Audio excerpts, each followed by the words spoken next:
Hello everyone and welcome to my channel. First of all, thank you so much for the new subscribers.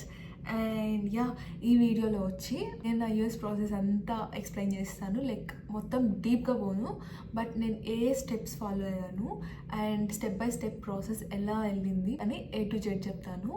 So నా video subscribe చేసుకోకుండా చూస్తున్నట్లయితే please do subscribe. Video start చేసేద్దాం. నేను మొత్తం list prepare చేసుకున్నా ఏమేమి చెప్పాలి ఏంటి అని. సో అన్నీ చెప్తాను వన్ బై వన్. నేను స్టార్ట్ చేసింది A to Z చెప్తాను. స్కిప్ చేయకుండా లాస్ట్ వరకు చూడండి. ఈ ప్రాసెస్ అన్నిటికీ ఫస్ట్ ఏదైనా ఉందంటే ఎగ్జామ్స్ రాయడం. సో నేను జిఆర్ఈ టోఫెల్ రాశాను. సో మనం రాసిన ఎగ్జామ్ స్కోర్ కార్డ్ వచ్చేసినాక నెక్స్ట్ చేయాల్సిందే యూనివర్సిటీస్ని సెలెక్ట్ చేసుకోవడం. సో యూనివర్సిటీస్ని ఎట్లా సెలెక్ట్ చేసుకోవాలని నేను ఆల్రెడీ ఒక వీడియోని అప్లోడ్ చేశాను. సో మీకు డౌట్ ఉంటే ఆ వీడియో చూడండి. నేను అందులో క్లియర్గా చెప్పాను నేను ఎలా సెలెక్ట్ చేసుకున్నాను, ఏమేమి మనం మైండ్లో పెట్టుకొని యూనివర్సిటీస్ని సెలెక్ట్ చేసుకోవాలి అని ఈ వీడియోలో కూడా కొంచెం చెప్తాను. యూనివర్సిటీస్ని సెలెక్ట్ చేసుకోవడానికి నేను యూజ్ చేసింది యోకెట్ అన్న యాప్ని. నేను కన్సల్టెన్సీస్ని అడగలేదు ఏ యూనివర్సిటీస్ ఎలా ఏంటి అని. యూనివర్సిటీస్ మాత్రం కంప్లీట్గా నా చాయిసే.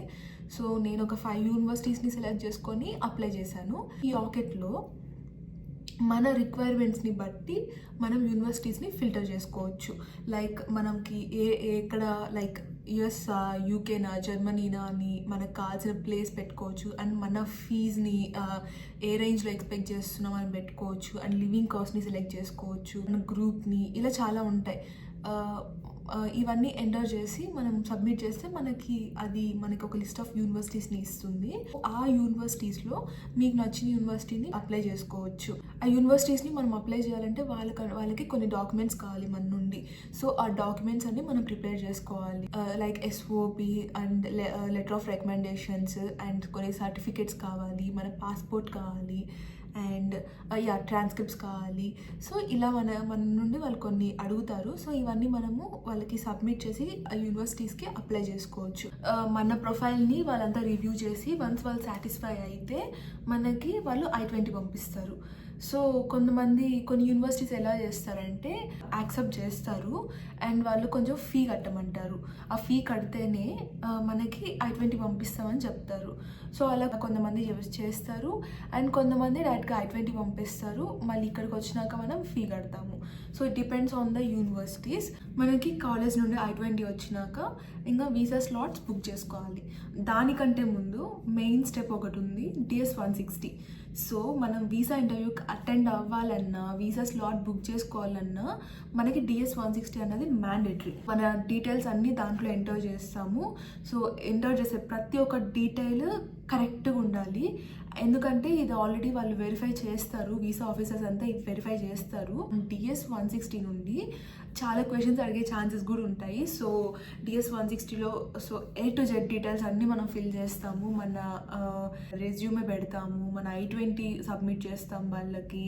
అండ్ మన డీటెయిల్స్ మొత్తం మన స్టడీస్ గురించి మొత్తం అన్నీ ఇంకా DS-160 అంటే A to Z మన గురించి మొత్తం ఉంటుంది. సో DS-160 ఫిల్ చేసేటప్పుడు మీరే ఫిల్ చేయండి. నా బెస్ట్ సజెషన్ ఇది. కన్సల్టెన్సీస్ కూడా ఫిల్ చేస్తాయి DS-160ని, బట్ మీరు మాత్రమే ఫిల్ చేయండి. ఎందుకంటే దీని నుండి మనకి చాలా క్వశ్చన్స్ అడుగుతారు అండ్ మన డీటెయిల్స్ అన్నీ మనం DS-160లో ఫిల్ చేస్తాము. దీన్ని ఇంకొక దగ్గర చేయించడం అన్నది కరెక్ట్ కాదు. మీకు అన్నీ గుర్తుంటాయి మీరు ఏవేవి పెట్టారు ఏంటి అని. DS-160 ఫిల్ చేసేటప్పుడు చూసుకొని జాగ్రత్తగా ఫిల్ చేయండి. సో మనకి DS-160 నెంబర్ అనేది ఉంటుంది. సో ఆ నెంబర్ ఉంటేనే మనం వీసా స్లాట్స్ని బుక్ చేసుకోగలుగుతాము. సో DS-160 ఫిల్ చేయాలంటే మనకి ఆన్లైన్లో ఆల్రెడీ వాళ్ళ వెబ్సైట్ ఉంటుంది. సో ఆ వెబ్సైట్కి వెళ్ళి మనం ఈ ఫామ్స్ అని ఫిల్ చేస్తాం. DS-160 ఫామ్ ఫిల్ చేస్తాము. సో దాన్ని మనం ప్రింట్ తీసుకోవచ్చు. సో ఇది మనం ఖచ్చితంగా వీసా ఇంటర్వ్యూకి క్యారీ చేయాలి. అండ్ వీసా స్లాట్ బుక్ చేసుకోవాలన్నా ఈ DS-160 అన్నది మ్యాండేటరీ. సో DS-160 అయినాక ఇంకా వీసా స్లాట్స్ని చూసుకుంటూ ఉండాలి. ఎందుకంటే స్లాట్స్ ఏ మినిట్ వదులుతారో తెలీదు. కొన్నిసార్లు మిడ్నైట్ వదులుతారు, కొన్నిసార్లు ఎర్లీ మార్నింగ్ వదులుతారు, కొన్నిసార్లు మధ్యాహ్నాలు వదులుతారు. వాళ్ళకి నచ్చిన టైంలో వీసా స్లాట్స్ని వదులుతారు. సో మనం చాలా అప్డేటెడ్గా ఉండాలి వీసా స్లాట్స్ విషయంలో మాత్రం. ఎందుకంటే స్లాట్స్ దొరకవు. మనం కన్నా లేట్ చేస్తే ఆ స్లాట్స్ వెళ్ళిపోతాయి. సో వెయిట్ చేయకుండా స్లాట్ దొరికితే వెంటనే బుక్ చేసుకోవడమే బెటర్.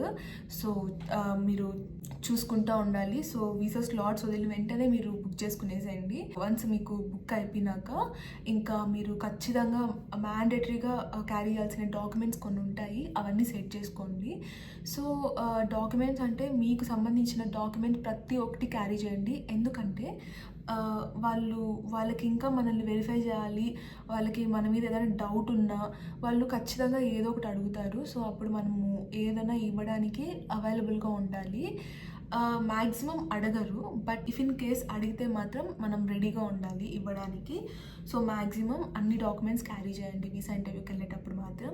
వన్స్ మనకి వీసా అప్రూవ్ అయినాక మనం నెక్స్ట్ చేయాల్సింది ఫ్లైట్ టికెట్ బుక్ చేసుకోవడము. వీసా అప్రూవ్ అయిన వెంటనే ఏ మాత్రం లేట్ చేయకుండా ఫ్లైట్ టికెట్ బుక్ చేసుకోవాలి. ఎందుకంటే ఎంత లేట్ చేస్తే రేట్లు ఆకాశాన్ని అంటుతాయి. సో ఫాస్ట్గా ఫ్లైట్ టికెట్ బుక్ చేసుకోండి. ఫ్లైట్ టికెట్ బుక్ చేసుకున్నాక ఇంకా అకామిడేషన్ చూసుకోవాలి ఇక్కడ. సో అకామిడేషన్ చూసుకోవాలన్నప్పుడు మీకు అసలు ఇక్కడ ఎవరు తెలియకపోతే మీరు టెలిగ్రామ్లో కమ్యూనికేట్ అవ్వచ్చు. టెలిగ్రామ్లో మీకు లైక్ మీ యూనివర్సిటీకి సంబంధించిన గ్రూప్స్ చాలా ఉంటాయి. సో వాళ్ళు అక్కడ జాయిన్ అయ్యి వాళ్ళతో కమ్యూనికేట్ అయితే మీకు కనీసం టెంపరీ అకామిడేషన్ అలా దొరుకుతుంది. సో ఇక్కడికి వచ్చినాక మీకు మళ్ళీ మీరు అకామిడేషన్ చూసుకోవచ్చు. టెలిగ్రామ్లో మ్యాక్సిమం కమ్యూనికేట్ అవ్వండి. అండ్ మీకు ఏ మాత్రం డౌట్స్ ఉన్నా యూనివర్సిటీ గురించి లైక్ ఏదైనా మీకు అప్డేట్ కావాలన్నా మీరు యూనివర్సిటీకి మెయిల్ చేయొచ్చు. వాళ్ళు ఖచ్చితంగా రెస్పాండ్ అవుతారు. మీరు అక్కడ అసలు ఏ మాత్రం ఫీల్ అవ్వద్దండి. ఖచ్చితంగా మెయిల్ చేయండి మీకు ఏ మాత్రం డౌట్ ఉన్నా. సో వాళ్ళు రెస్పాండ్ అవుతారు. ఇంకా నెక్స్ట్ స్టెప్ వచ్చి లగేజ్ని సెట్ చేసుకోవడం. ఇంకా లగేజ్ ప్యాకింగ్ అంటే చాలా హెక్టిక్ అసలు. 23 kgs అంటే ఒక బ్యాగ్ 23 kgs అంటే చాలా అనుకుంటాము, బట్ అది చాలా తక్కువ. నేను చాలా అనుకున్నా, బట్ నాకు అస్సలు సరిపోలేదు. ఎన్ని వదులుకొని వచ్చినానో ఇండియాలో నేనైతే. సో మీకు ఎక్కువ ఇంపార్టెంట్ ఉన్న స్టఫ్ని ఫస్ట్ పెట్టుకొని మీకు లో ప్రియారిటీ ఉన్న స్టఫ్ని మళ్ళీ సెట్ చేసుకోండి. మీరు లగేజ్ ప్యాక్ చేసుకునేసినాక ఇంకా మీ జర్నీ స్టార్ట్ అవుతుంది యూఎస్కి.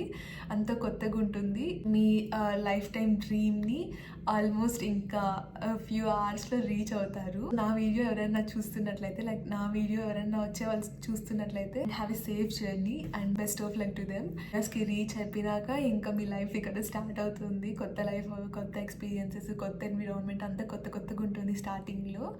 బట్ స్ట్రాంగ్గా ఉండండి. ఎలాంటి సిచ్యువేషన్స్ మీరు ఫేస్ చేస్తున్న హోప్ని మాత్రం కోల్పోవద్దండి. ఏదైనా మన మంచికే. సో స్ట్రాంగ్గా ఉండండి, ధైర్యంగా ఉండండి. ఏ విషయంలోనూ ధైర్యం కోల్పోవద్దు. ఇక్కడ కూడా చాలా మంది సపోర్టివ్గా ఉంటారు. So stay strong. Yeah, this is all about my video. And నా వీడియో కనుక మీకు నచ్చినట్లయితే please do like, share and subscribe. See you in next video. Bye.